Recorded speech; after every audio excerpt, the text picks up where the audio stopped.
Hello, আসসালামু আলাইকুম viewers. শিল্পী সেলাই হাউস অ্যান্ড পেইন্টিং ইউটিউব চ্যানেলের পক্ষ থেকে আপনাদের স্বাগতম। ভিউয়ার্স, আজকে আমি আপনাদের একটি কালো পাঞ্জাবিতে অ্যাম্বুশ পেইন্টিং করে দেখাবো।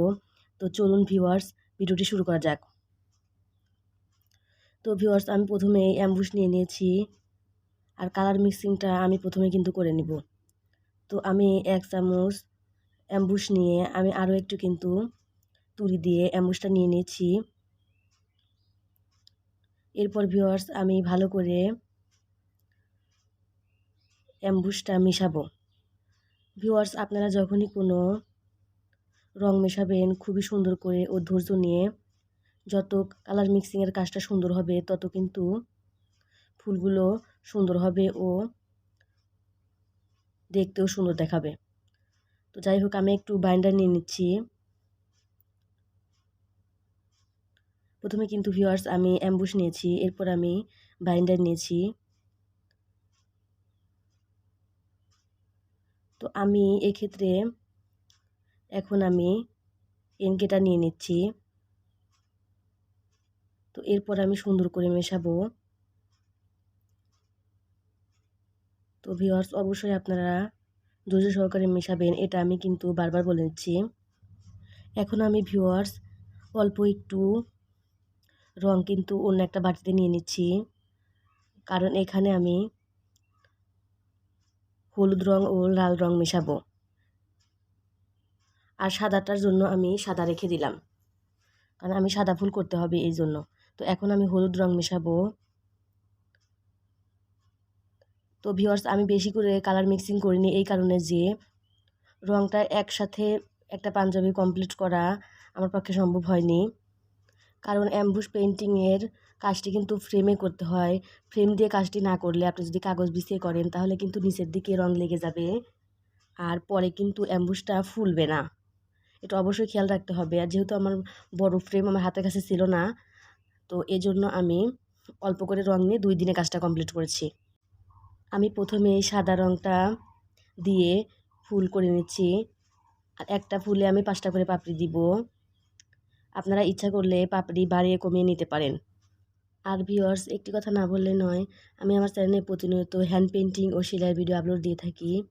আপনারা অবশ্যই আমার চ্যানেলটি ভিজিট করবেন, আর ভিডিও ভালো লাগলে লাইক, কমেন্ট এবং সাবস্ক্রাইব করবেন। আর আপনি যদি অলরেডি আমার চ্যানেলটি সাবস্ক্রাইব করে থাকেন তাহলে আপনাকে অসংখ্য অসংখ্য ধন্যবাদ। আর অ্যাম্বুশ পেইন্টিং করার সময় একটা জিনিস খেয়াল রাখবেন, প্রথমে আমরা ফুলের শেপগুলো দিয়ে নিব, এরপর কিন্তু আমরা পুরগুলো, আসলে ভাষাগত হয়তো প্রবলেম হতে পারে, তো আমি ফুলের যে শেপটা অর্থাৎ পুরগুলো কিন্তু আমরা ভরে দিব, পাপড়িগুলো একটু রং বেশি করে দিয়ে ভরে দিব। তো নর্মাল আমরা পেইন্টিং করার সময় কিন্তু রং অতটা লাগাই না, কারণ আমি যদি প্রথমে এগুলো যদি পুরগুলো সুন্দর করে যদি ভারী করে না দিই তাহলে কিন্তু পরে আমি যখন লন্ডি করব তখন কিন্তু ফুলে উঠবে না পাপড়িগুলো।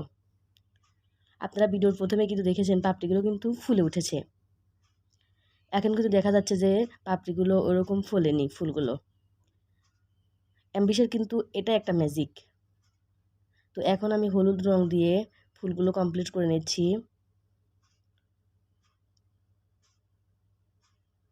তো দেখুন, এই ডিজাইনটা আমি কালো পাঞ্জাবিতে করেছি, আর এই পাঞ্জাবিটাও কিন্তু আমি হাতে বানিয়ে নিয়েছি,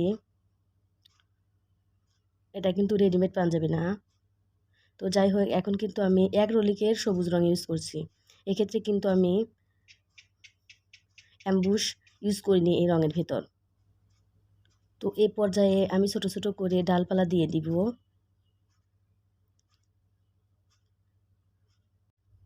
আমি এখানে কিপ স্মাইলিংয়ের 0 সাইজের তুলিটা ইউজ করছি, আর এই তুলিটা দিয়ে কিন্তু আমি অনেক কাজ করেছি। মানে একটা 0 সাইজের তুলি কিন্তু অনেকটা প্রয়োজন আর লাগে। আপনারা যারা প্রথমের দিক কাজটি করবেন অবশ্যই 0 সাইজের তুলি একটা নিয়ে নেবেন।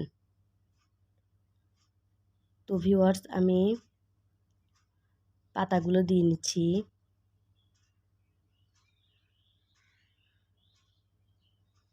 তো ডিজাইন করা ভিউয়ার্স আমার শখ, আপনারাও ইচ্ছা করলে আপনাদের নিজের আপনজনদের কিন্তু কামিজ বলেন বা পাঞ্জাবি বলেন, যাই বলেন, পেইন্টিং করে দিতে পারেন। নিজের জামা, ছেলে মেয়ের জামা, এগুলো কিন্তু নিজে নিজে পেইন্টিং করলে বা হাতের কাজ করলে একটা আনন্দ পাওয়া যায় আলাদা।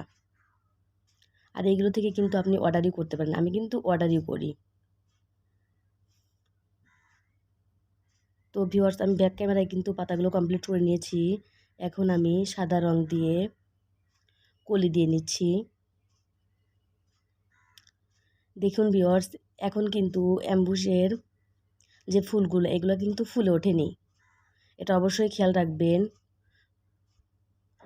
8 থেকে 10 ঘন্টা পরেই লন্ড্রি করতে হয়। তো আমি এক্ষেত্রে 24 ঘন্টা পরেই করি, মানে একদিন পরে। হয়তো আজকে রাত 8টার সময় যদি আমি পেন্টিং করি, পরের দিন হয়তো রাত 8টার সময়, অর্থাৎ 24 ঘন্টা পরে আমি সুন্দর করে লন্ড্রি করে নেই। ভালো করে শুকানোর পরে আমি লন্ড্রিটা করি। আর 7 দিন পরেই কিন্তু আপনারা ধুয়ে নিতে পারবেন, রং কিন্তু ওঠে না। ফুলের মাঝখান দিয়ে একটু করে বিন্দু দিয়ে নিলাম, যাতে করে ফুলটা দেখতে আরও সুন্দর দেখায়।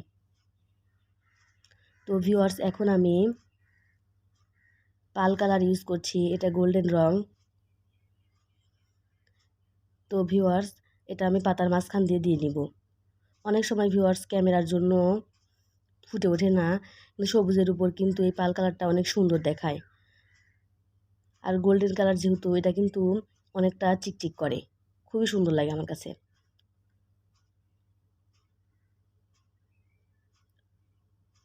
তো ভিউয়ার্স, দেখুন আমি প্রত্যেকটা পাতা এভাবে দিয়ে নিচ্ছি।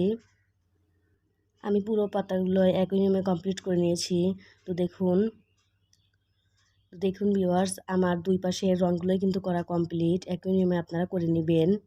এখনও কিন্তু রঙটা শুকায়নি, অর্থাৎ 24 ঘন্টা কিন্তু এরপর আমি শুকাতে দিব। তো ভিউয়ার্স, শুকানোর পর আমি পাঞ্জাবিকে উল্টে সুন্দর করে পিছন দিক লন্ড্রি করে নিয়েছি। আর লন্ড্রি করার পর দেখুন ফুলগুলো কতটা সুন্দর ওর ফুলে ফুলে উঠেছে।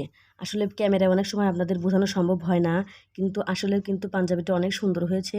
তো ভিউয়ার্স, আজকে এই পর্যন্তই। আপনারা সবাই ভালো থাকবেন। আল্লাহ হাফেজ।